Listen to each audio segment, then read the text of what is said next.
Okay, so welcome to this new Alumni Association meeting.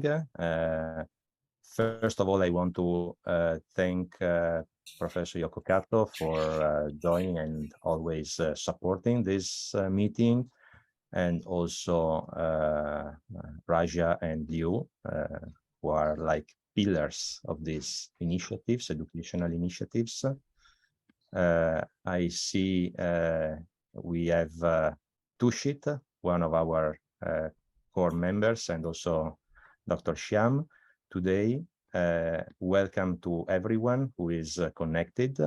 As you know, we also record these webinars. So with the permission of our two speakers today, we would like to record and store this webinar for young neurosurgeons in the ACNS website, if our speakers agree. We have today two speakers, as usual. We have Professor Jimmy Ming-Jung Chuang and Dr. Sharon Casilda Theophilus. So thank you for joining. Maybe Professor Yoko Kato want to say something before I introduce our first speaker. So, for me? Thank you. Yes, if you want. Thank you very much for joining today. So I'm very, not only me, but also everybody very much expecting the two talks, especially Professor Jimmy Ming-Jung Chuang and also Sharon. So I think especially the Professor Jimmy, your talk is very, very interesting for all of us. So I think today is not only the alumni member, but also the medical student or resident will have a chance to listen to your lecture. Thank you very much. Thank you. So let me thank you, Professor Yoko Kato. Let me introduce our first speaker, Professor Jimmy Ming-Jung Chuang. He graduated from Taipei Medical University and finished his neurosurgical residency training program in Kaohsiung Chang'an Memorial Hospital. Then he completed several fellowships around the world. He specialized in many topics, actually, including brain tumor surgery, skull-based surgery, pediatric neurosurgery, epilepsy surgery, and also bypass surgery. He is a specialist in intraoperative neurophysiological monitoring, brain mapping, and also neuroimage processing and brain signal processing. He is author and co-author of several scientific papers and also several book chapters. He is now chief of the division of brain tumor in the Department of Neurosurgery and chair of neuro-oncology team, Kaohsiung Chang'an Memorial Hospital. And he is also Secretary General of Taiwan Society of Neuro-Oncology. So today, Professor Chuang will talk about a neurosurgeon's view of neuroimage application for complicated neurosurgery, a very fascinating topic. So Professor Jimmy Chuang, welcome to our Alumni Association webinar, and please, you can start your talk. So you can see my slide? Yes, we can. Okay, good day, my dear friends. Thank you for inviting me to join the Fujita Health University Bantane Alumni Association webinar. And thank you, our president, Professor Yoko Kato. She's a very good friend of Taiwan. It would be a great honor for me to share some clinical practice and neuroimage view at this webinar. My name is Jimmy Zhuang, coming from Southern Taiwan, the largest medical cancer center, Kaohsiung Chang'an Memorial Hospital. I was specialized in all kinds of brain surgery, including skull-based, epilepsy, bypass, and pediatric neurosurgery. I did my fellowship training between 2016 and 2018 US, majoring in Memphis with Professor Rick Boop. I also spent time following with Professor Ali Christ in Little Rock, Samuel Barber in Orlando, and Professor Ture in Istanbul. This talk is dedicated to all of my mentors, to their kind and warm mentoring. No words can express my gratitude. I would like our surgeon view of neuroimage application for complex neuro. To put it in other words, what neuroimage can do for us. Our traditional training of neurosurgeons, such as neuroanatomy knowledge, microsurgical skills, basic neuroscience knowledge, which include the neuroimage interpretation and logical thinking process. This means reasonable decision making.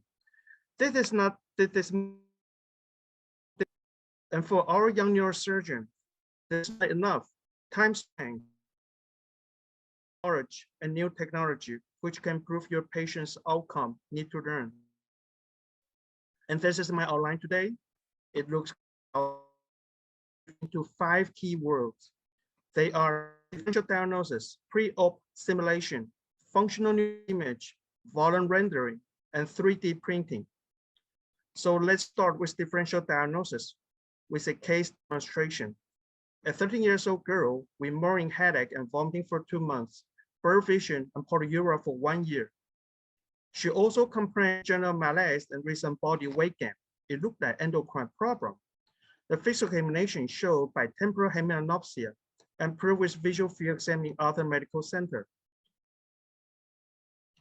The initial image revealed an infiltrating suprasellar enhancing tumor with optic chiasm and cervical floor invasion.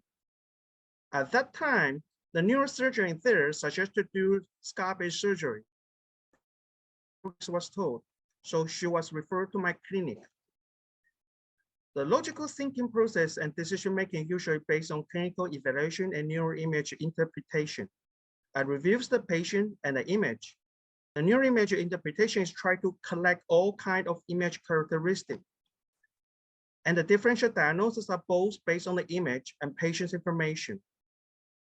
In our differential diagnosis list, tumor marker is very important and it's normal in alpha-fetoprotein and beta-ICG. So finally, geminoma is the most possible diagnosis unless proved otherwise, and that is not a surgical tumor. So I did a biopsy surgery first, and pathology revealed fibrovascular septal background and large round cells with vacuolate cystoplasm and enlarged oval nuclei. It's a geminoma. So who will give a suprasellar geminoma scar-based surgery? So I refer her to do radiotherapy. And the result looked quite good. And of course, she needs some endocrine survey and hormone replacement. Another case, a 39-year-old male with progressive trunk ataxia, impairment of vibration and position sense. And he also have urine incontinence. The image showed a strong enhancement located on dorsal column.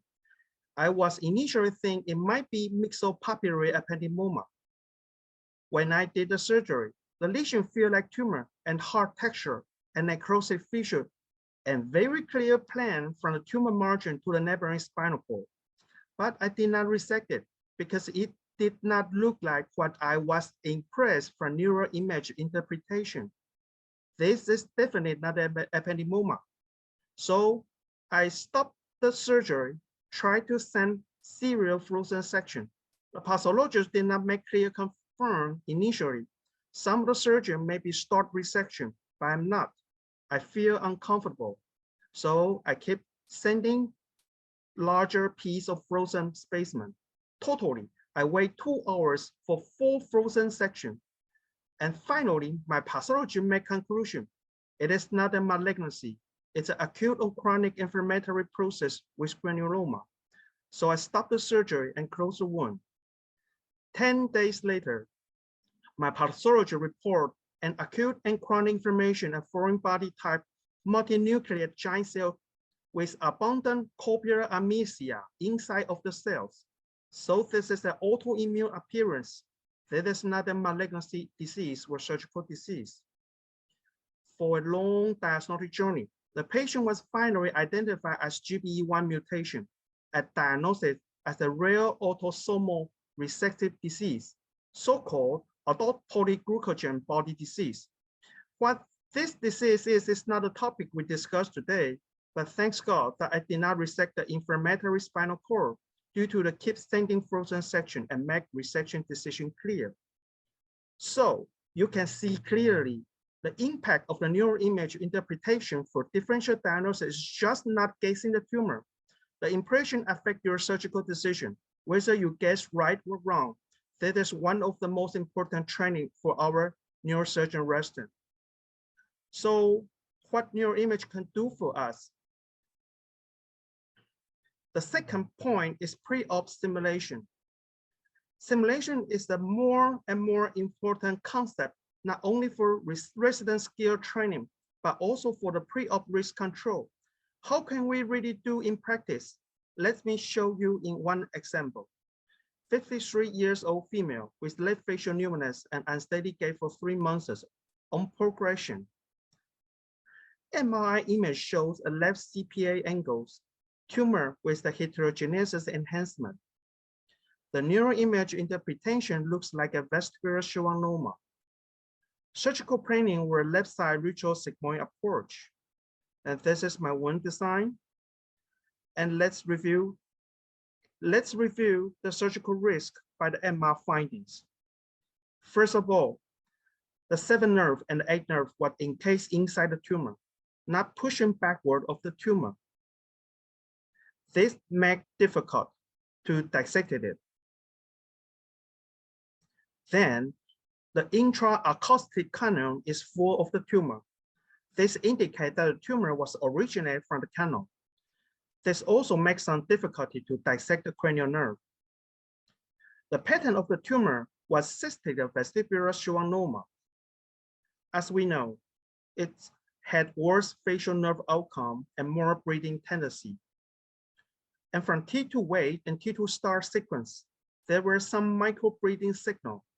The cranial nerve dissection and the hemostasis had their difficulty to preserve the cranial nerve function. And the fourth, the basilar artery is at the backside of the tumor. We need to dissect it carefully. The fifth point, the border of the tumor in the brainstem was very deep, and the cerebellum traction required more risk and complication rate. Sixth, there were complicated suprapetrosal venous system. You need to watch out these veins when you push the cerebellum and careful not to tear them.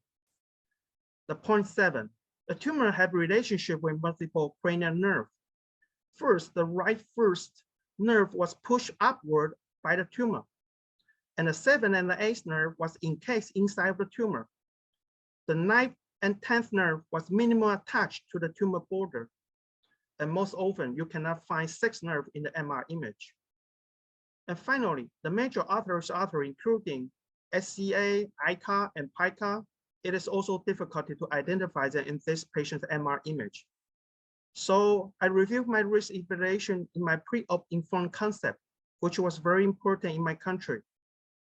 I also prepared IOM for cranial nerve 6, 7, and BAP monitoring. This is my one design. My technician is setting up the IOM. So step 1, I perform the suboccipital craniotomy first. Step 2, I dissect the arachnoid membrane and train the CSF for gentle cerebral traction. Step 3, I keep CSF draining to relax the cerebellum.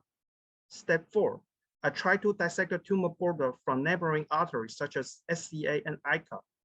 Step 5, I carefully dissect the lower cranial nerve on the lower part of the tumor, sharp dissection, not pulling or traction, and keep peeling the tumor border.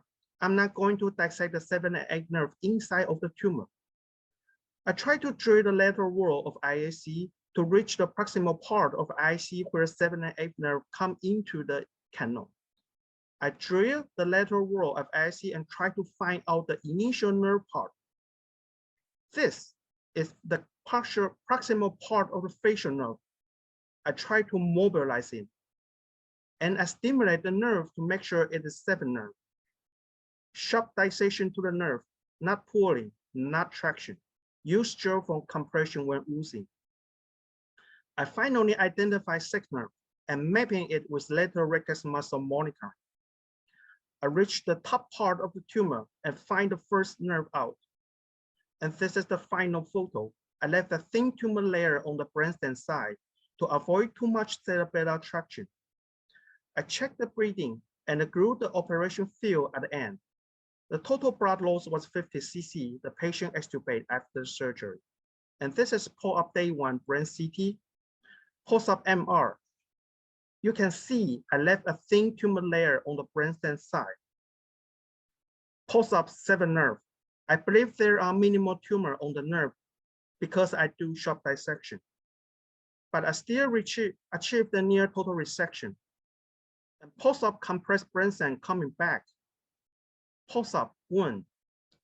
And only minimal sequela as grade 1 to 2 facial palsy and recovery in a week.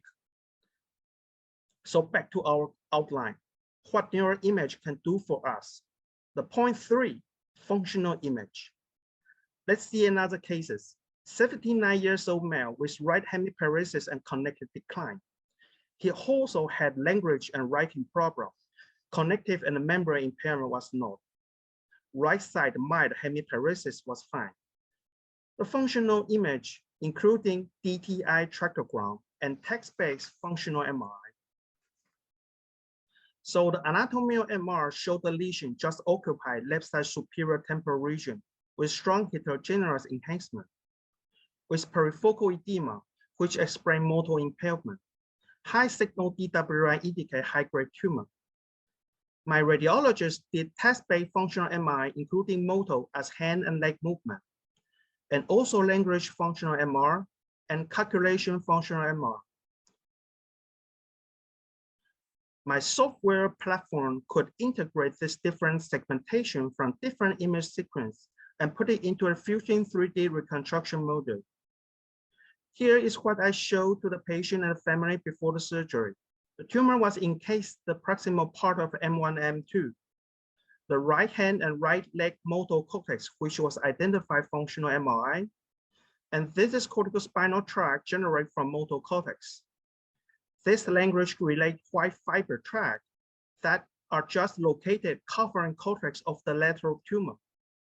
And this is the M1 perforator zone, which we should be careful not to reach it. This is the visual pathway. You can see the visual fiber, which was invaded by the tumor, which indicate the visual field deficit cannot be restored after surgery.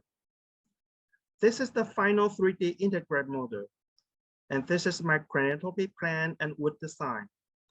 And let's go into the axial section. This is MCA. The lateral cortex are full of language pathway fiber, which is very sensitive. So you cannot give any traction to the temporal lobe. A posterior medial projecting fiber was corticospinal tract. I can map it and I can preserve it. The medial part of the optic pathway and hippocampus was identified. So my simulation is the first stage. I tried to go in the lateral border of the tumor, remind it not to traction the covering temporal lobe. So the position of the head is very important. This patient is too old and impaired cognitive function that made me give up for awake surgery. And stage 2, I go deep and close to the motor fiber. I can map it by electrical stimulation and also preserve the motor function. The corticospinal tract was just pushed away, not invasion by the tumor. So you know you can preserve it well. And stage 3, we go anterior border of the tumor and careful dissecting encasing proximal MCA.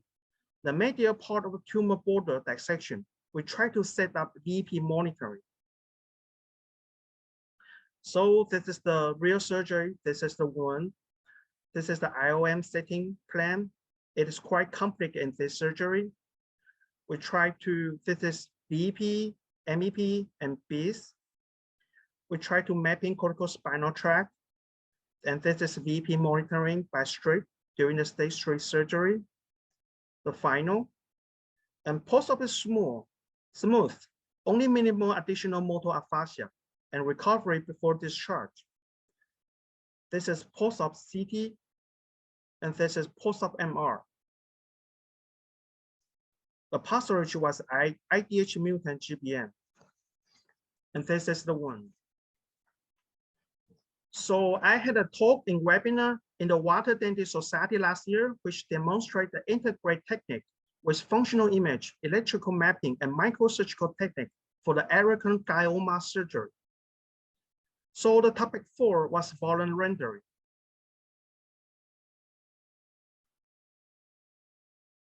Okay, there are some software that can help you to build volume rendering from CT or MR raw data.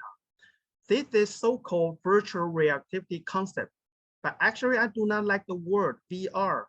VR seems indicate to see through the brain into a lesion without identifying the detail of the neural anatomy. I present the 5th case, the 85-year-old female with new brain enhancing lesion and elevating tumor marker. She had a lung cancer history with tumor-free control.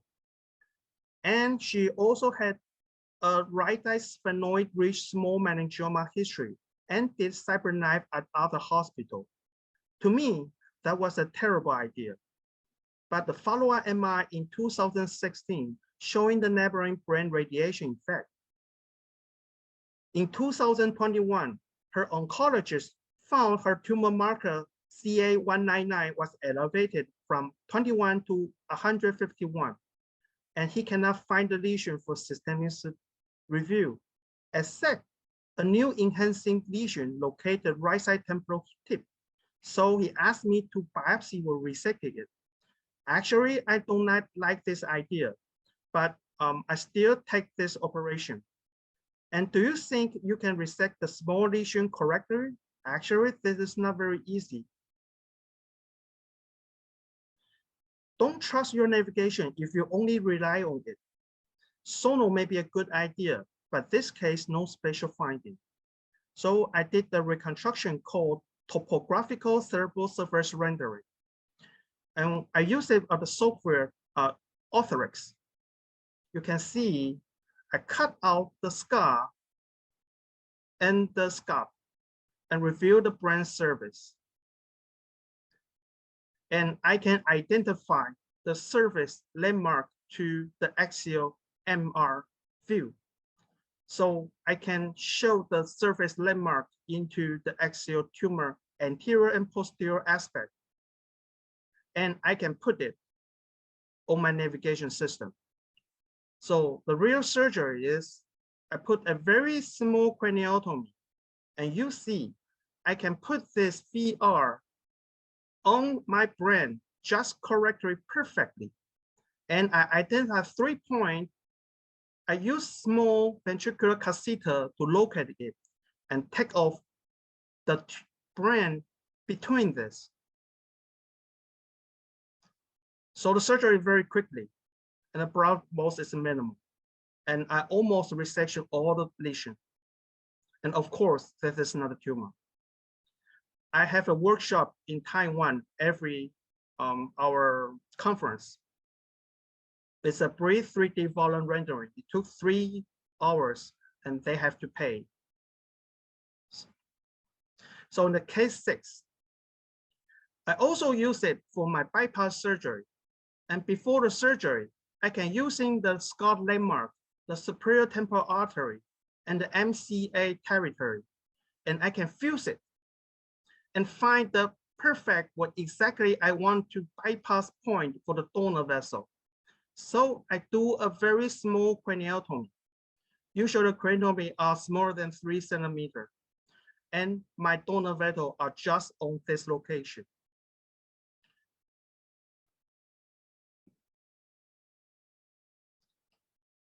And follow up, you can see the craniotomy is small and the bypass is live. This is another side. So I did it as my routine. The final topic is 3D printing. The rapid phototyping technology was introduced in 1990 to medicine via computer-aided design and what we call computer-aided manufacturing. And various medical fields, craniofacial surgery, one of the areas that pioneered the use of the 3D printing concept.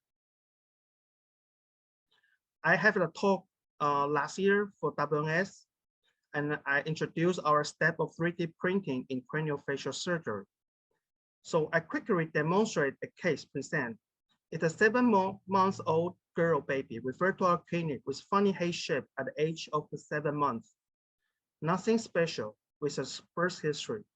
It showed a bowl-like head shape with sclerocephaly and trigonocephaly. The stature is not specific, and the development is acceptable without any other syndromic sign. Both EEG and brain are fine, and no papillary edema in fundus exam. The preference shows absence of sagittal suture and metopic suture. No hydrocephalus or occipital cervical anomaly was found. And with my 3D virtual image, you can see again with head shape with trigonocephaly and scaphocephaly. The scaphocephaly appearance is too convex forehead, which is complained by her mother, maybe need for frontal orbital reconstruction.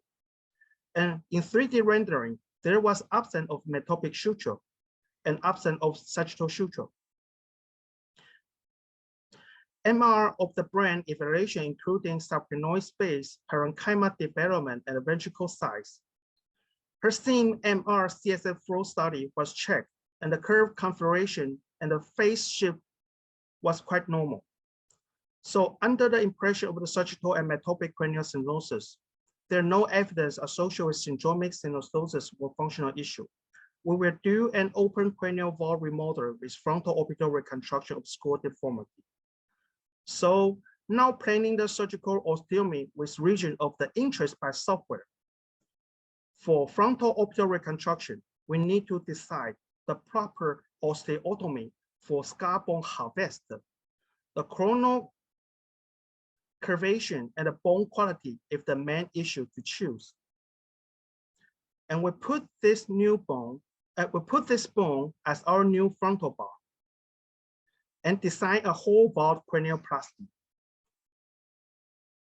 Another major issue is the correcting curvature of the shape. So we generate a navigation template. At step 5, we generate a 3D models with rapid phototyping by 3D printer, and we generate a surgical cutting guide. We also generate a navigation template based on the virtual corrected model. This is a navigation template. We put on the pre-op scar model, and it's time for surgery. A good anesthesia team is very important for cranial synostosis surgery. Position also the key. We did Sphinx position most often with zigzag wound incision. After exploring the whole skull, the surgical cutting guide are used for help and harvest the bone piece as planning. Before reconstruction, the navigation templates are very useful to help the accurate site to fix the plate. And finally, you will get the correct shape at the same as your virtual planning. Usually, the blood loss is around 100 cc. And patient will stay at hospital for 1 week. Let's see post-op. The volume expansion ratio was calculated around 21%. And this is the head shape after the surgery.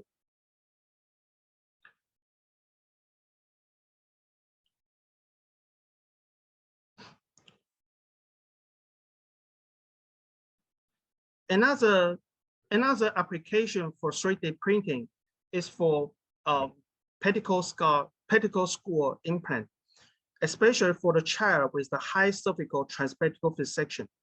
In children, the pedicle was very small, so we use computer-aided design and print the trajectory template. During the surgery, we explore the bone surface and put our trajectory template into our bone surface and use caping under the floor and then implant our skull. So in our hospital, we have a neurosurgical image center. There are 4 computers inside of the center.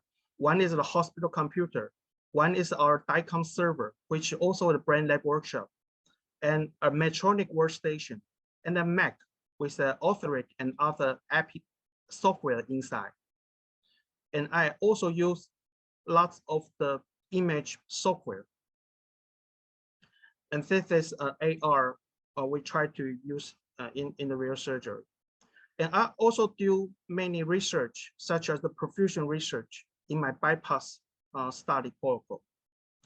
And this is our research focus for MR spectrogram, the resting state functional MR, and the SIM MR. And I also do some research on EEG source image for epilepsy. And you can see we use software to reconstruct our epilepsy, the source image pathway. It actually looks very cool. And it's helpful us for the SEEG design. So my take-home message for the young neurosurgeon. The traditional training is not enough for you. Times change. There are lots of new knowledge and new technology which can improve our patients' outcome. Need we to learn. I thank you for your attention. I will take the question at the end. Thank you very much. Thank you very much, Professor Jimmy Ming-Jung Chuang, for this wonderful presentation. Actually, I'm really convinced that your presentation pointed out the cutting edge of our specialty, which is imaging. We are living in the era of improved image. So it's a very important and intriguing topic. You are using at your institution really a number of different techniques and resources, which is actually impressive. I remember we were discussing also with Professor Cato in the last years about the importance of preoperative imaging. So I would like to open the discussion about your presentation. If there are questions from the audience, I can start with a couple of questions, maybe. So, yeah, I really enjoyed it. Thank you, Jimmy. As I said, preoperative imaging is very important to plan surgery, but also, and I think you mentioned it, also to inform patients. Nowadays, information to the patient is crucial. The patients want to know details about their surgeries, which is good in general, and it's good also because of medical legal, issues.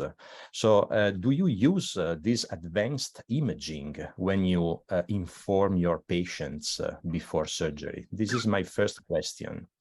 And the second question is, okay, we talked a lot about preoperative imaging, but also, and you also mentioned about this, intraoperative imaging is crucial.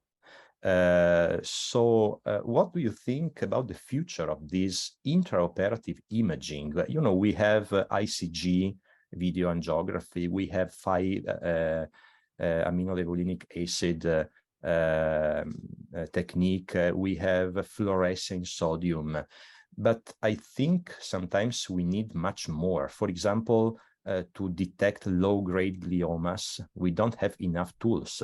If you showed a nice case, complicated case of vestibular schwannoma, it's very difficult sometimes to detect the facial nerve or the acoustic nerve intraoperatively. Nowadays, we have to deal mainly with, monitoring. We cannot see sometimes the nerve. So I know there are some researches about small peptides that can maybe enhance the nerves during surgery.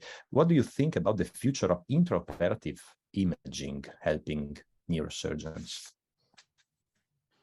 Thank you for your great question. I answer the first question. I not used for pre-op simulation. I also for my patient and family communication. So before the surgery, when I show my image simulation with the 3D reconstruction, this very easily to convince my patient that I'm ready for this surgery. And they are easily to understand why this surgery take risk at this part or that part. So he make an easy communication for me to communicate my patient and my family. This is the first one. And second, I usually have very good training tool. Every time before the surgery, I usually open my computer and introduce my simulation and my operation planning. And at that time, there's a lot of residents around me, and they learn from what I'm taught by this reconstruct image, and it has very good teaching effect. So it's not only for the risk or safety control, not only for your simulation for the surgery, it also has very good platform for communication and teaching. And I answer the second question is the fluoroscopy, like the 5-hour or yellow light during the surgery or ICG. Yes, I do it a lot, but I'm not trusted very much actually. You have to understand that every tool is just a tool. The most important tool is your brain. You have to integrate all kind of the information. So every time I teach my resident, do not rely or do not trust the navigation if you only have one tools. If you only trust the only tools, you may get frustrated. And you have to have some other ways to correct or to make sure that is correct or not. So it's the same as 5-hour. Actually, I trust my microsurgical dissection technique more than the 5-hour stand. But I still have some, I see the new article that in the future, maybe there's some drug or some medication that can enhancing those fluoroscope effect or sonal effect, and then make a bright future that maybe it will be more and more confident and more effective in the future surgery. I believe in that. So although I'm not trusted a lot, but I still use it and try to integrate to my decision-making system. And this is my response. Yes, thank you. I think actually integration of different tools is the key answer, right? To manage our cases, not trust only one tool, but merge many. Is there any other question from the audience, please? Maybe Dr. Liu? Professor, President? Hello, Dr. Jimmy. Thanks for a very nice presentation. What I want to know is regarding intraoperative monitoring, and we know that always the detection a bit later before the injury sustained by the patient or due to the surgery. What are your steps taken when you are not sure or you think that it's very near to delinquent area or the nerve, for example, in schwannoma surgery? Is there any special technique that you can use, like stimulating the nerve before getting the injury happen? Because the problem with stimulating the nerve is it does disturb the surgical procedure. You can't be stimulating all the time. So what the best trick that you can do? Whether you will map the whole capsule one surface, or you will do debugging and intermittently doing a stimulation. Can you tell us more about your technique? Thank you very much. This is also a very good question. The IOM is a profession. It's just not a machine tell you yes or no. and IOM or mapping has its limitation. It's just like a physical examination or neurological examination. You only can do one monitor or two at the same time. You cannot do every monitor or every mapping at the same time. So this is I present today. I try to do what we call navigate mapping or navigate monitoring using the functional 3D reconstruction navigation. And I make the simulation to my surgery that make different surgical stage. I use different monitor or mapping technique. And also, how much you can trust your signal, how much you can trust your machine, how much you can trust your technician is also a profession. You need to work up for a while, and you will understand when the signal change, it is trustable, or is only bias, or is the systemic error. What kind of the signal change is the real? This need time. So there's a very good saying that so a fool have a tool is still a fool. It's told us that not only you have a machine, you have a technology, you have a instrument, and that you get superior. No, the most important part is your brain. You have to integrate this technology and conjoin to your knowledge, your experience, your skill, that to make the possible best decision during the surgery. And this is the most great point to my speech today. I introduce some new technology, but do not trust it alone. Thank you, Professor. Thank you very much, Dr. Chen. Nice presentation. Dr. Ben, maybe you can ask first. Yes, hello, Dr. Chen. Thank you for your great presentation. And can you share with me some experience on using the VR as in your PowerPoint? Because I can see that your VR image can overlay onto your surgical field.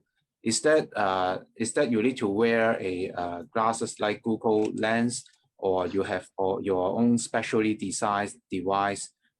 And do you find it very difficult and clumsy to use during the operation? Or do you overlay it onto your microscope? Thank you. Also, it's a great question. And I have my opinion to this VR or XR technology. Actually, you can find my philosophy.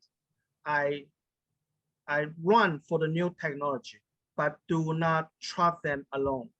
So actually, I do not like the concept of the VR that or the AR that you wearing the Google and see the pseudo image that on the real head or the real brain, and you think you see through the brain and you see the virtual image and you believe it is truth. I think it is dangerous. It's just like the tractogram. The tractogram is not the real anatomy. It's a computer signal. We make it. So you see the cortical spinal tract is very beautiful, but actually, is this real here? You don't know. So you have to mapping that you make sure he's there. You cannot just put it on your navigation and think you are there. No, you have to have the real way to make sure what is real and what is not real. So at the same for the Google, actually we have a study. We have the HoloLens and Magic Leap recently. It conjoined with the brain lab. So you wear the Google and you can see the brain tumor in your patient's head. But I think it's right now it's something like a toy. It's not to me. It's still not very trustable. And also some hospital can combine their microscope to the brain lab that can make AR to the tumor image on their microscope. And also, I do not like this idea. I trust the traditional training as specific for the traditional neuroanatomy. I don't trust the fancy things.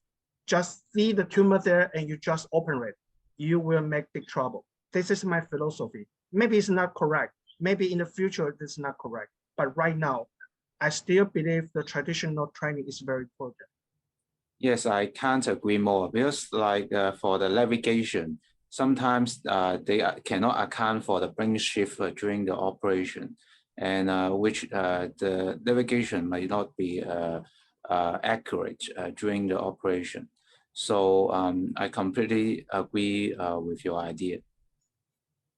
Thank you. Thank you so much. Thank you, Chuan.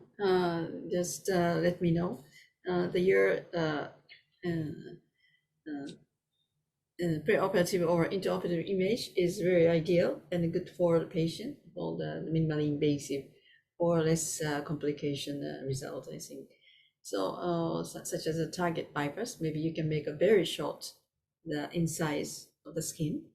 I think it's good for both, I think. And how much you can reduce of the complication with this technology, or how extend your minimally invasive for the patient? Can you tell us a little bit?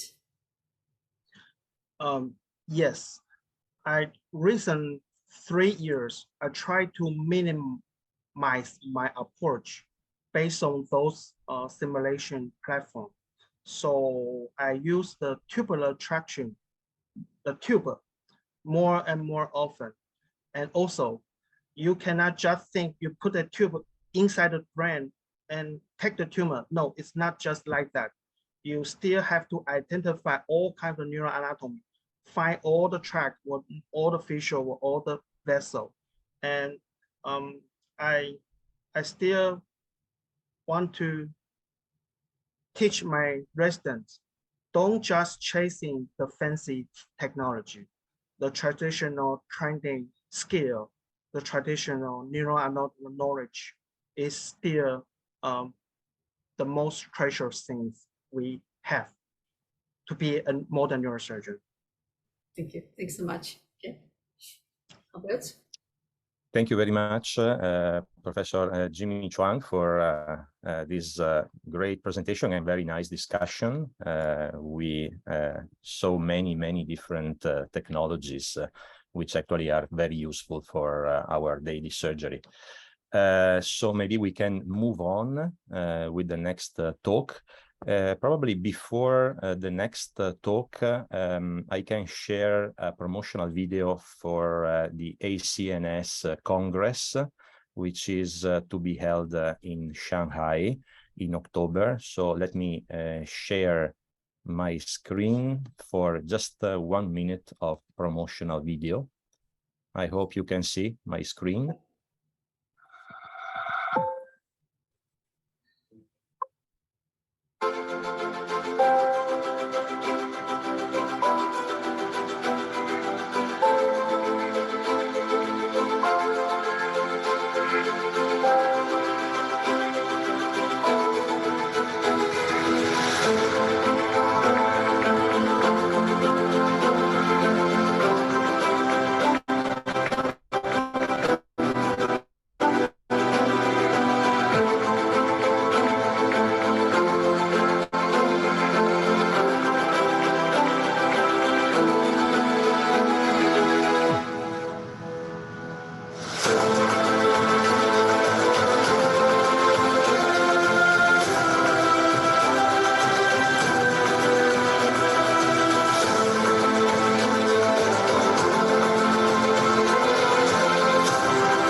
Okay.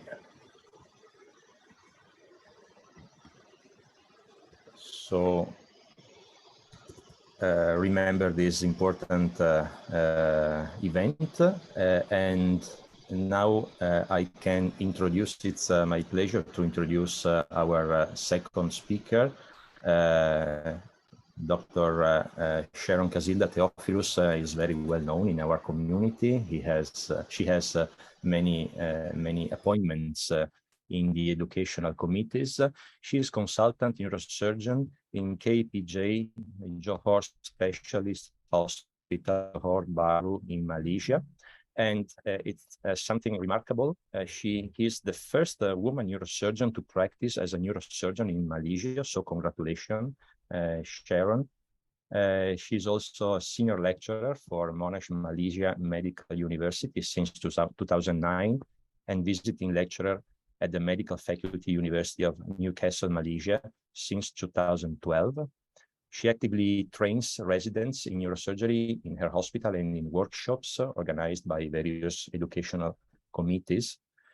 She has special interest in vascular, scale-based and functional neurosurgery. She is also part of the Ministry of Health Multidisciplinary Epilepsy Committee, and she is the chairperson of Women in Neurosurgery ACNS chapter and part of the executive committee in the Neurosurgical Association of Malaysia and represents the welfare of women neurosurgeons in Malaysia. She actively participates in Women in Neurosurgery.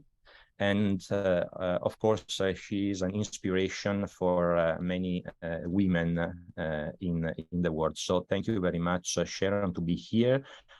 Sharon talk will be about complications in ruptured anterior circulation aneurysms.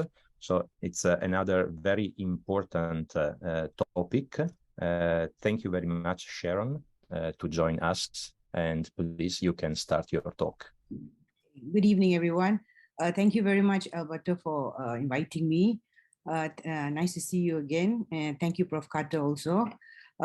After Prof. Jimmy's very technologically advanced presentation, so we go down to mine, which is actually more of the basic principles and the complications you encounter. But I think just like what Prof. Jimmy said, we cannot run away from our basic principles. I think that is the most important. Let me share my screen.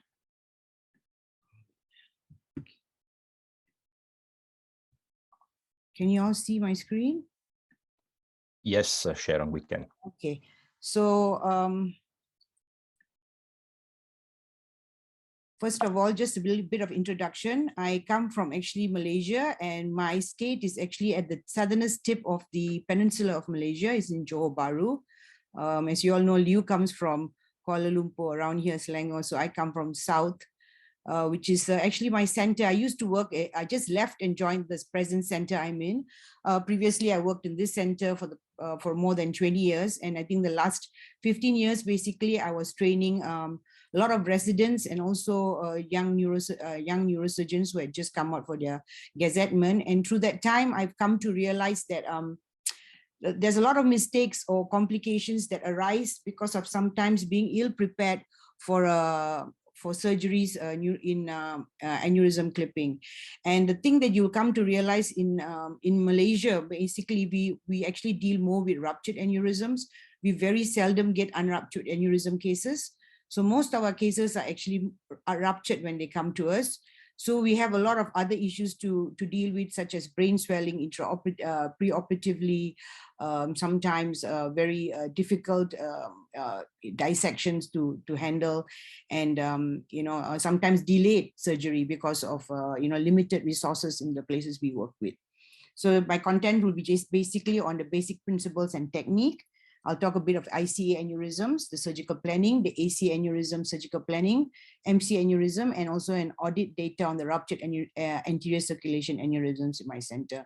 So you will see that in my place, we do not have ICG. So basically post-operatively, the only thing we have is an intraoperative Doppler, which we usually use to assess post-clipping. So here are the basic principles you must observe and some useful techniques to bear in mind. One thing, the very important thing is good angiograms. Okay, before we start any kind of planning for any kind of surgery, like we just talked earlier, imaging is very, very important. So good angiogram is important. If you feel that the angiogram is not enough, now we have come up with better technologies such as 3D CTs, CT angiographies, which we can go in and really study the architectural makeup of the aneurysm. And then, of course, the most important after that is the instruments, especially the clips. I believe clip choice comes from a surgeon's preference. All of us have our own preference for the type of clips we would prefer to use. But the clips itself, that's a different whole presentation on the uses and choices of clips. So that is, but the most important thing is choosing the clips that we are comfortable with, which gives us a good control and good vision of the aneurysm neck when we are going to clip the aneurysm. Good cooperation with the anesthesiologist and scrub nurse. So aneurysm clipping is basically a teamwork. Okay, special care should be taken when positioning the patient, how to achieve good brain relaxation. The brain should be made relaxed. And of course, the lateral bone edge of the craniotomy should be removed as far as possible in all aneurysm operations. This is to ensure that we get good proximal control, and also to make it easier for us to use our instruments and not obscure our vision of the aneurysm. Retraction of brain must be very gentle and as little as possible, especially in acute cases, because we do not want to cause more damage to the brain. Especially causing any kind of decreased blood flow and then infarcts later. Never approach an aneurysm directly. We always must get proximal control. Dissection around the neck is most a critical procedure, and suction word always demands extra care. Like I said, each surgeon has his own preference when it comes to selection of clips. So temporary clipping of the parent artery is a useful tactic which we use for some large or unusual aneurysms. However, we must make sure that when we use a temporary clip, the timing of the clip being used on the parent artery shouldn't be longer than 10 minutes. And sometimes we should release in between the timing of the temporary clip. So first of all, I'll just start off with this proximal internal carotid artery aneurysms, because these are one of the complications I noticed a lot of surgeons, young surgeons tend to do when they start clipping the aneurysms. So like I said earlier, we should study the angiograms well. After studying the angiograms well, we should decide whether we want to remove the anterior clinoid. For me, basically, all my ICA aneurysms, I go ahead and remove the anterior clinoid. And during training the final year residents and also young surgeons, we do this routinely because it's part of their training for them to be comfortable with the procedure. So when we plan it, as usual, the angio architecture of the aneurysm must be studied well, and exposure. I believe to get a good aneurysm clipping, you must have good exposure. So being able to expose proximal to the aneurysm and also distal to the aneurysm. And like here, if you need added info, you can always have an MRI. And we must always identify the important anatomical structures. So when you want to dissect, doing a dissection for a IC aneurysm, proximal aneurysm, these are the few of the structures that you need to identify: the anterior clinoid process, the temporal lobe tip, the basal part of the frontal lobe, the ICA bifurcation should be exposed, and then the optic nerve and the chiasm. So once you expose this whole area and remove this, then you could have a good view of the aneurysm you want to clip. So here is just a short video and showing how we do the anterior clinoidectomy. This is an extradural removal of the anterior clinoidectomy. So first of all, you have to make sure that you separate the dura away from the bone. And once you get a good separation, then you can go down and drill. Usually you can use a diamond burr, okay, in the center of it. And as it thins out, you can get a better, you can loosen out the bone. And then once you loosen out the bone like this, the bone can be easily peeled off and removed from the adjacent structures. And once the bone is out, then you will have a good view once you open up the dura and approach your aneurysm.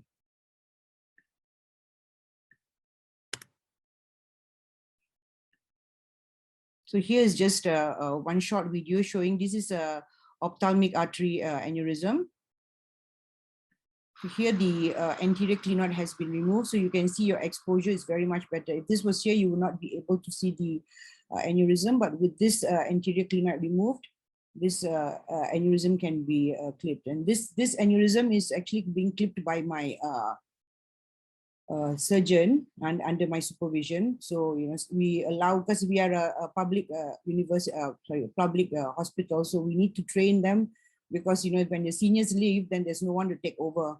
So here I try to train most of my surgeons to be quite able to approach the aneurysms, and most of them who are more interested will tend on to do more complicated cases. So here you can see the aneurysm has been clipped. Here is another video. This is showing you another aneurysm. This is a PCOM aneurysm, which here also the anterior clinoid has been removed. So you get a better exposure. You can actually very nicely expose your posterior communicating artery. And here you can see the aneurysm is actually adherent to the temporal lobe tip.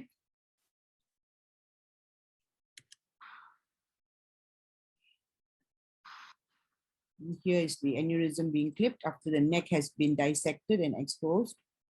And aneurysm clipped. Prior to that, the you can see the third nerve is actually below that.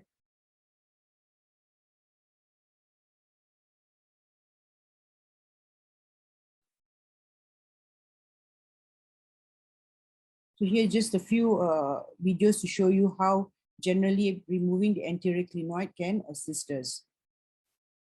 Now here's a video I'm just going to show you. Here's the anterior clinoid not removed. Okay, and here you can see that there's actually a temporary clip put over the ICA. All right, and now the surgeon is going to put on a clip on the, this is the PCOM aneurysm. Okay, so the aneurysm is clipped quite well. There's not much problems here actually. But then you'll see once the aneurysm has been clipped, the surgeon will actually now struggle trying to remove the temporary clip.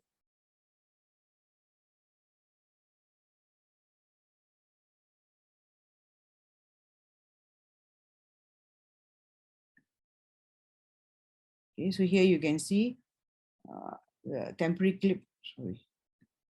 Okay, here, all right. So here now you can see the temporary clip being removed, but however, there's a difficulty because the temporary clip is actually being obscured here. And yeah, so this is where you can tend to have any, luckily in this case, there wasn't any complications, but you see when you're manipulating something in this kind of a narrow space, there's always a danger of actually injuring the main branch or even injuring the adjacent optic nerve, because it's still struggling to remove it, and since there's not enough exposure and not enough view. It's just an example of how you can struggle and actually tend to have complications if you're not prepared properly for the surgery. So here's another case. I'll just show you a preoperative DSA prior to the surgery. It's an aneurysm that is anterior to the posterior communicating artery. And here, again, the anterior clinoid was not removed. So they tried to clip the aneurysm, okay, which is actually proximal to the posterior communicating artery, but sorry, this. So anyway, here you can see once it's clipped, and when dissection is done, there's actually a rupture.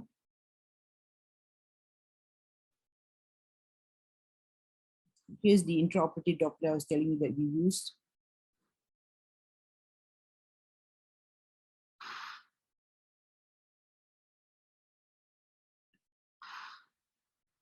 So while dissecting, there's a rupture. And because there was no proper, first of all, there's no proper exposure for them to put the temporary clip. So you see there's some struggle going on. And the clip was put in actually without proper view of that area. So this is what you call, can lead to bigger complications when you're not fully prepared or your planning is not done adequately. So here you can see the clip is just placed into the field without even a proper exposure. So these are the complications that can happen. So in the anterior communicating artery, all right, there are three elements again: exposure, proper clipping technique, and employing alternative techniques. So the approach, some people like to do it terrenal, some like to do it subfrontal, and some do it COZ. There is actually a paper that came out, I think about a few years back, comparing all these approaches. Then of course, again, which side do you want to go from, the dominant side of the norm-dominant hemisphere, different people have different preference, and if there's multiple aneurysms. So how do you approach? So again, when you're doing the surgery, you want to expose the bilateral A1s of both the ACAs, the bilateral A2 of both the ACAs, and then you want to also expose the bilateral recurrent arteries of humana, the anterior communicating artery, and then the bilateral orbital frontal arteries and the bilateral frontopolar arteries as you dissect. So these are the specific structures that you need to expose before you're going to your aneurysm. So here's another case. So here you'll just see how swollen the brain is actually. So it's a bit difficult here. You can see the surgeon struggling to actually get a good view of the aneurysm. And so they put in a temporary clip first, all right, before approaching the tumor, before approaching the aneurysm. And you can see here the aneurysm is actually at the anterior communicating segment. So this is a ruptured aneurysm. You can see there's quite a bit of blood around. And again, the view is a bit, so the brain is quite swollen, so it makes it quite difficult to actually, for the surgeon to manipulate the aneurysm. So now we need to expose basically the A2. So you have the A1, you need to expose the A2, the A1 of the opposite side, and the A2 of the opposite side too. So here's the A2 being exposed. Okay, the A1 of the opposite side there. So this, as they expose and get a good view, then only then can the clip be placed into the aneurysm. See, the aneurysm is quite a big bulging and making it difficult for the dissection with the edematous brain. So there are a few procedures we can do. We can put in extraventricular drain to actually reduce it, or external lumbar drain to reduce the pressure, and give mannitol prior to that. Here you can see the clip, the aneurysm being clipped. Again, you can see because of the pressure. So even though the temporary clip has been placed, you can see that the pressure of the aneurysm is still there. So this would most probably tell you that there's also a cross flow from the opposite side. So ideally, they actually should also put a temporary clip on the opposite side if they want to get a better control or a better view of the whole aneurysm and all the surrounding branches.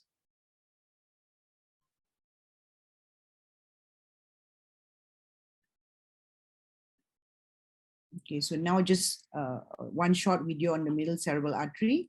So here you will see a very nicely exposed aneurysm. It's quite a huge aneurysm. Here you can see the bifurcation, the M2 bifurcation, the main branch M1. Here the aneurysm is actually been, the whole neck has been dissected.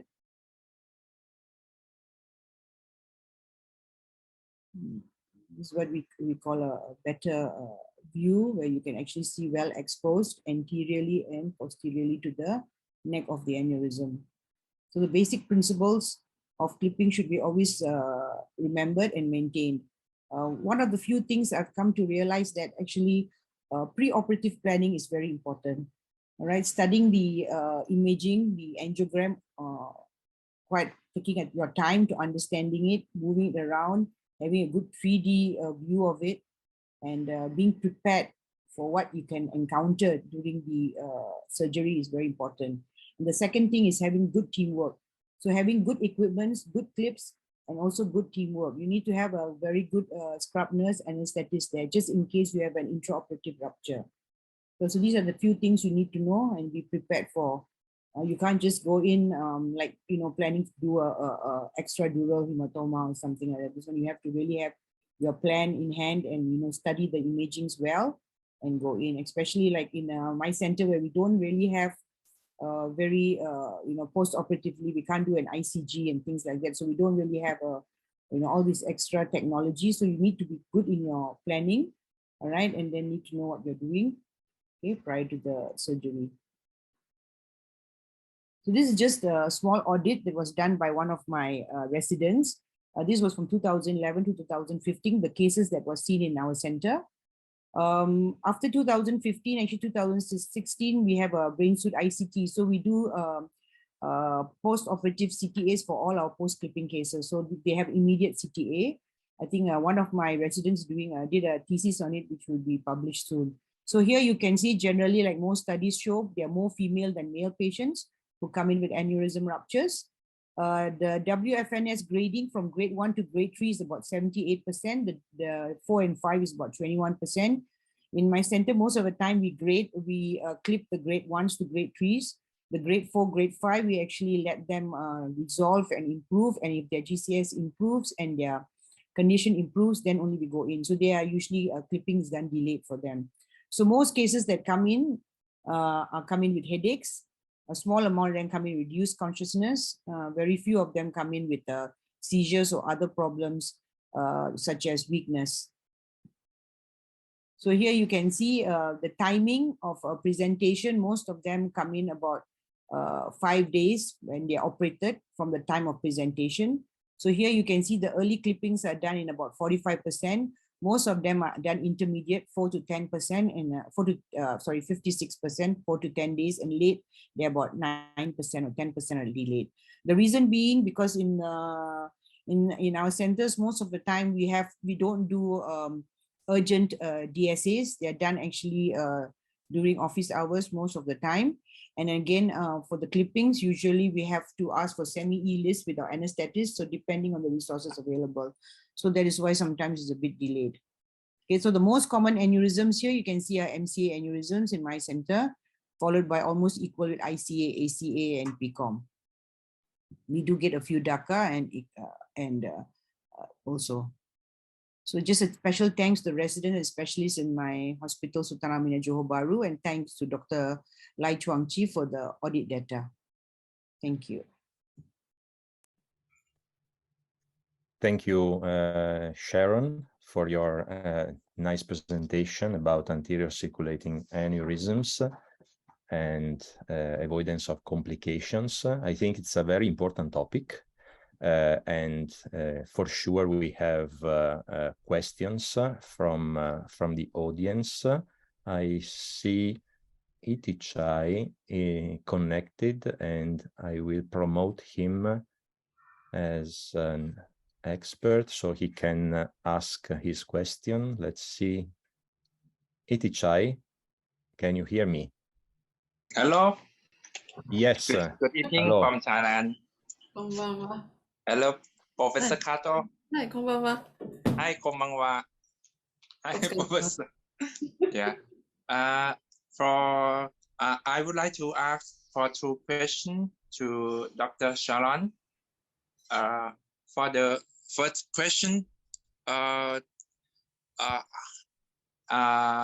regarding to your mention about the delayed creeping in the purgate subarachnoid hemorrhage group, at the finally, how many cases that you face off that you cannot treat due to very poor status of the aneurysm rupture, and how you manage all of them, like just delay keeping or just only palliative care or nothing to do?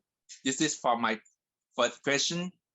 And the second question, because this topic you mentioned only anterior circulation aneurysm, how about the posterior circulation aneurysm in your hospital?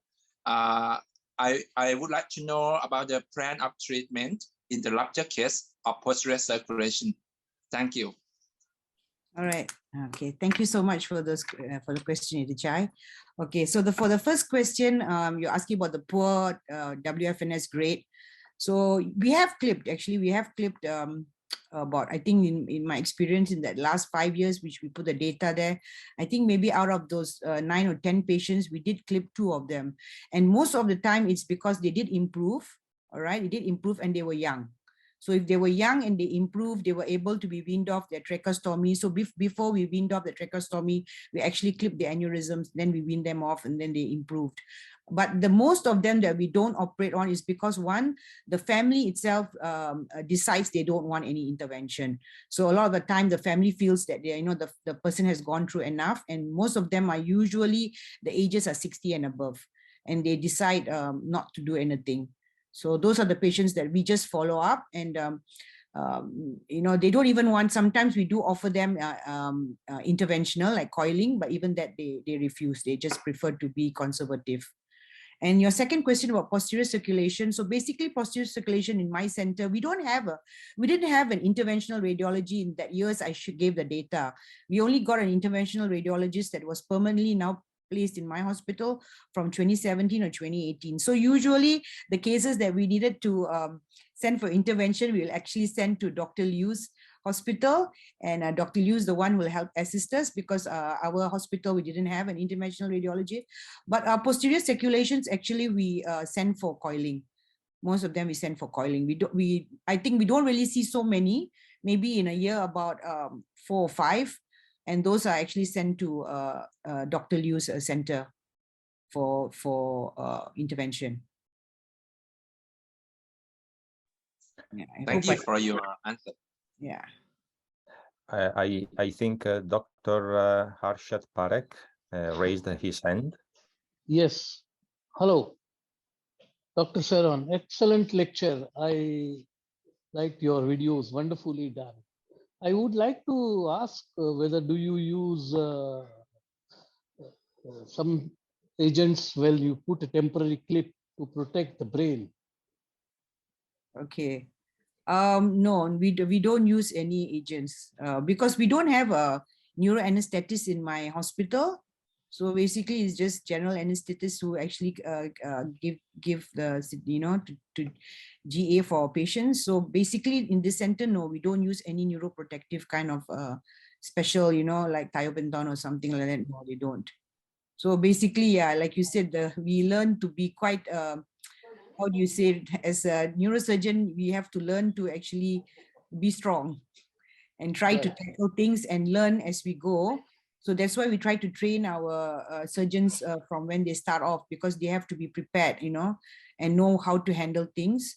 So yeah, so the training is done quite aggressively, and that's why we still try to clip all our anterior circulations. Unless we are quite busy, then, you know, we have no choice, but otherwise we try to clip our anterior circulation so that the training is carried on. For how long you keep a temporary clip? Oh, temporary clip. Time. To be very honest with you, Dr. Harshad, I've actually, in my last, I think 5 years of practice, I've tried not to use temporary clips. And somehow or other, I realized that if you do your dissections carefully, and you're, you know, you are a bit more, you know, careful. I think I've come to learn that one. If I need to use, I don't use it very long. I try to use it like maybe for about 4 minutes, then I release it. And then if I need to put it back again, then again another, like, you know, I don't put it up for continuously. But then again, from my experience, sometimes you don't use a temporary clip, also the patient does end up having some sort of vasospasm and problem. So, you know, that is like, you know, some centers, they have ICG and all that, that really helps, because that gives you a good assessment of the patient and able to explain if anything happens, and even intra-op monitoring, you know, like, you know, having MEPs and things like that. You don't use adenosine, I believe. No, we don't. Thank you, Sharon. I agree with you about the temporary clipping. It's an important tool, an important resource, but I also try to avoid if I can. Of course, there are some cases it's better to use, but I have the tendency to avoid recently. I also have a couple of questions before maybe other people will ask their questions to you.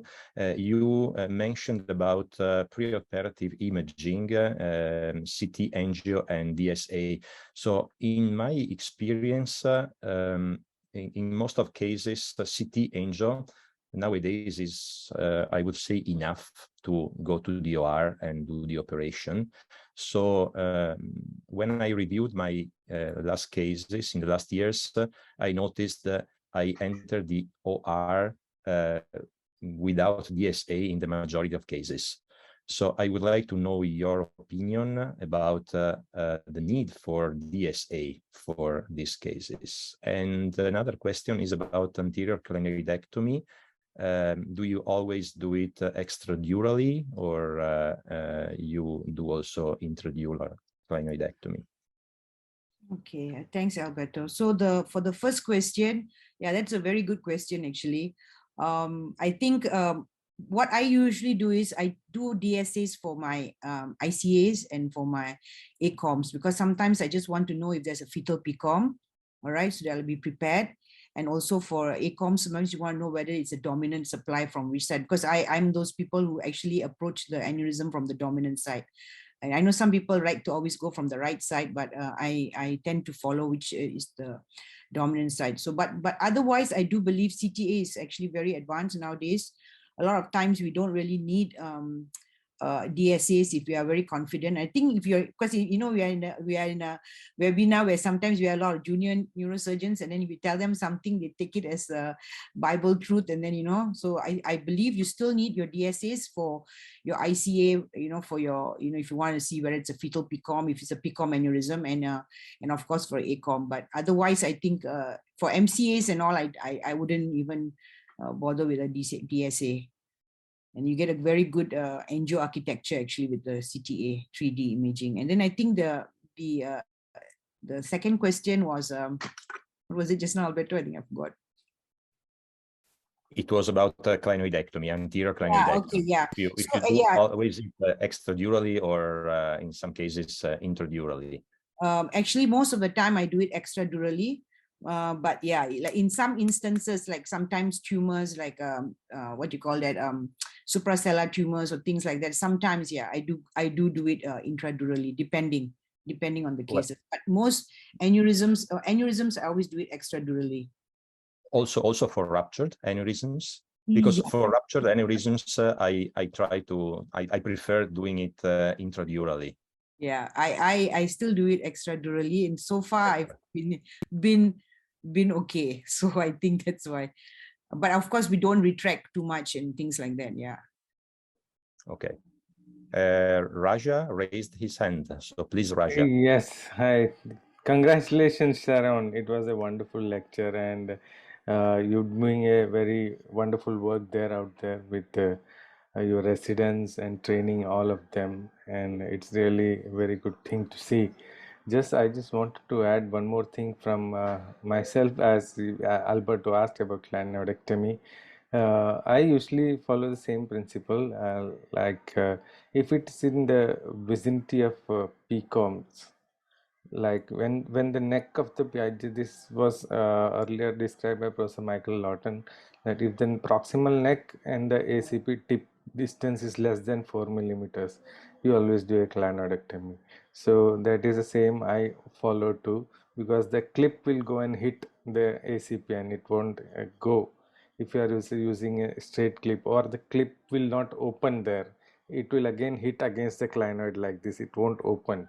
So that is one technical point I wanted to make. And as for clinoidectomy for all other reasons, like same principle that Professor Lawton follows, that for in the vicinity of anterior ophthalmic and others, you do it intradurally, where you can tailor your clinoidectomies. The concept of tailored clinoidectomies is much more practical in this, whereas for all other lesions where you need a clinoidectomy like PCOMs, you do it extradurally.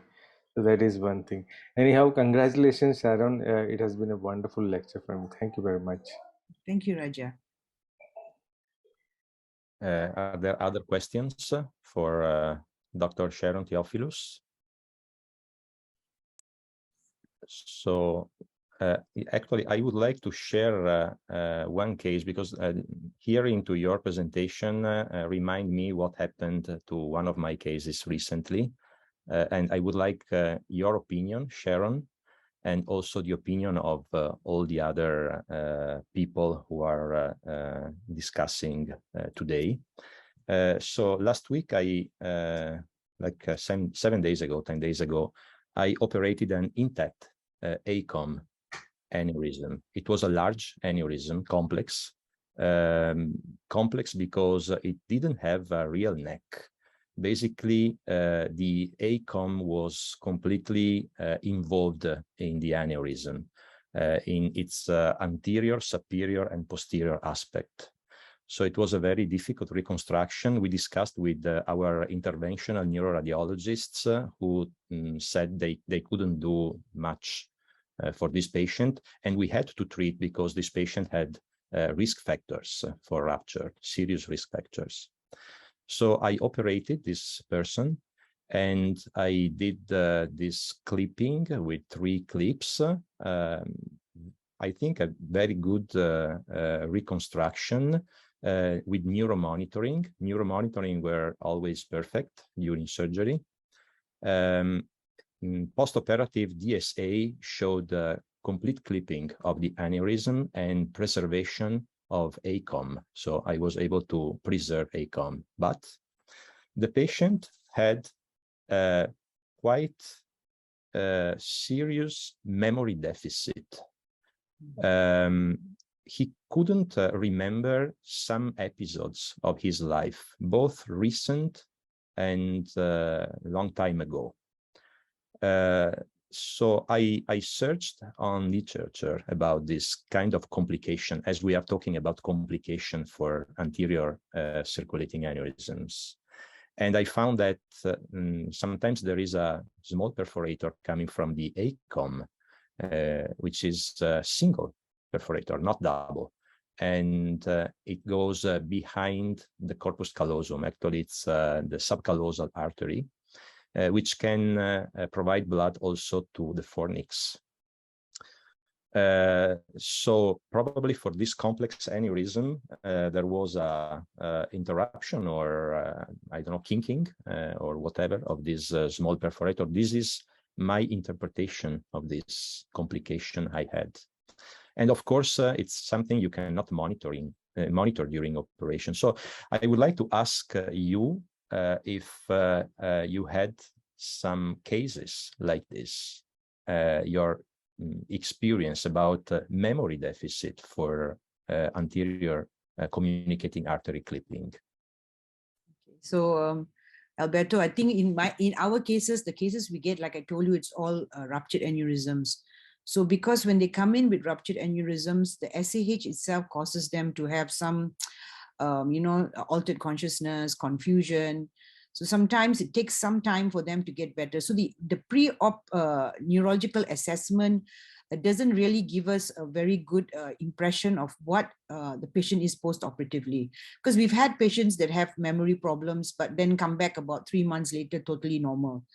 Or, 1 month later, you see them, initially they'll have frontal lobe syndromes and they come back totally normal. So sometimes we do not know whether it's because of, anything that we've, any perforators that, like you said, we've accidentally, clipped, or is it just because of the SAH itself? So I think it's a bit unfair for me to give a comment here.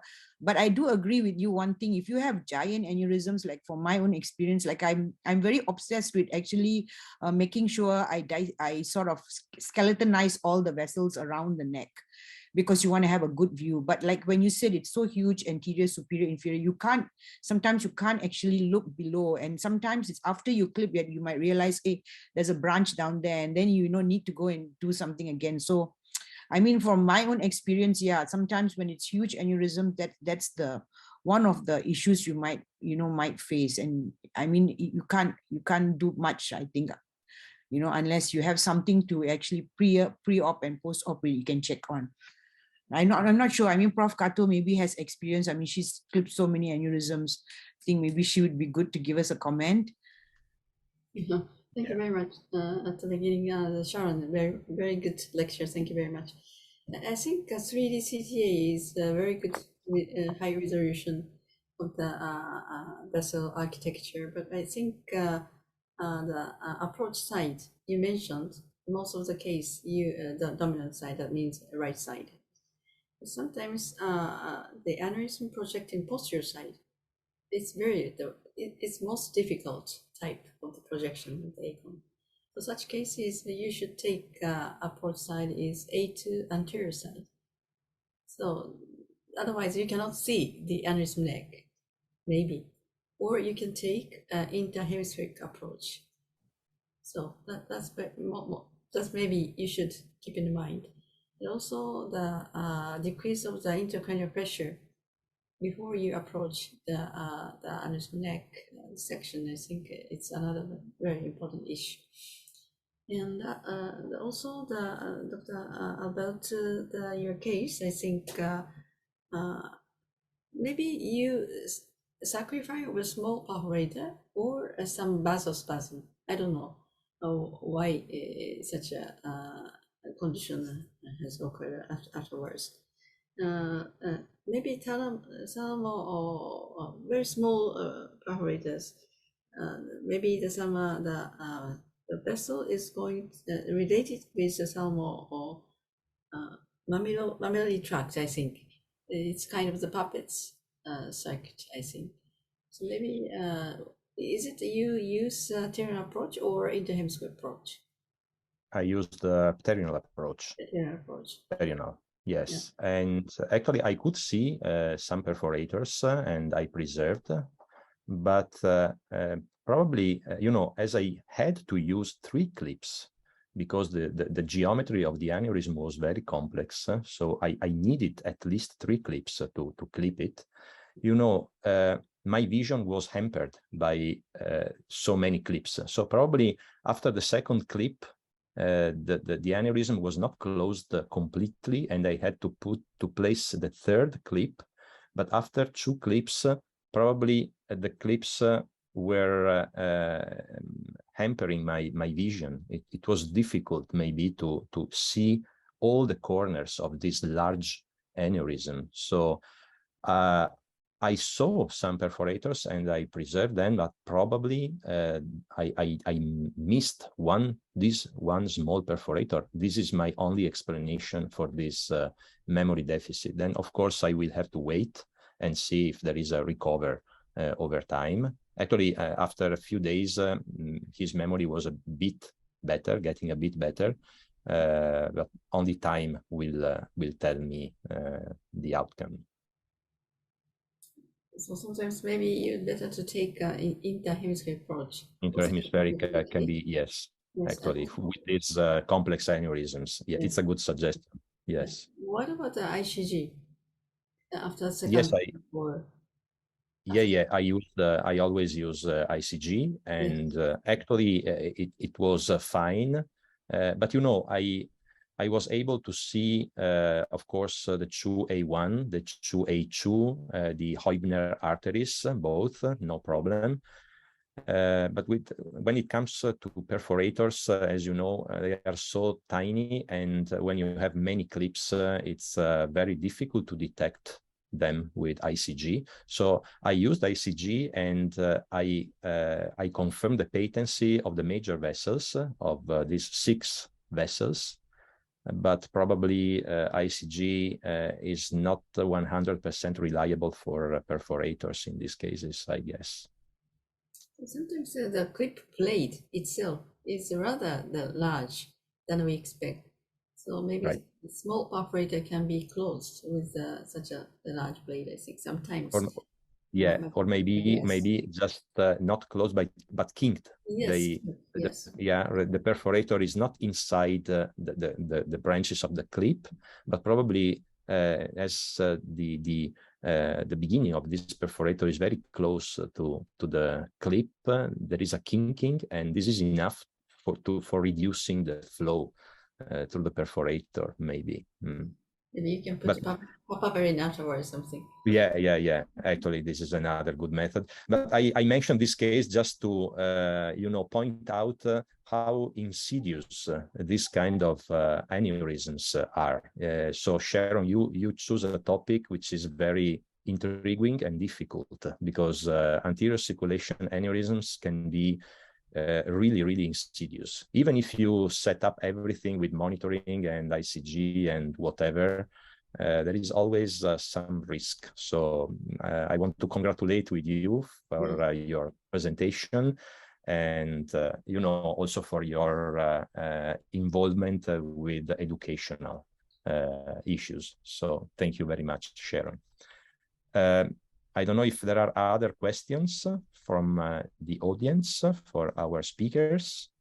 If not, I would like to ask Professor Yoko Kato for a final comment. Thank you very much. Sharon, maybe I think thrombectomy, sometimes you need to do. Mm. Yes, so I think it's no time to transfer to the Dr. Liu's hospital, I think. So time is branded. So I think so for that purpose, I think it's very simple procedure. So you should learn under the radiologist. Okay. So in that means, I think you can start endovascular. You can just learn from Itichai. He's a specialist in endovascular. He is hybrid neurosurgeon. Yes. So thank you very much for both. The talks was excellent. We learned a lot from both of you. Thank you very much. Sharon, congratulations. So thank you, Professor Yoko Kato, and I want to thank our two speakers, Professor Jimmy Chuang from Taiwan, wonderful lecture, as well as Sharon Theophilus from Malaysia. We learned a lot today. Thank you to all of you for this very active discussion we had. And see you next time for the next webinar in September, always the first Sunday of the month. So thank you very much. Thank you very much.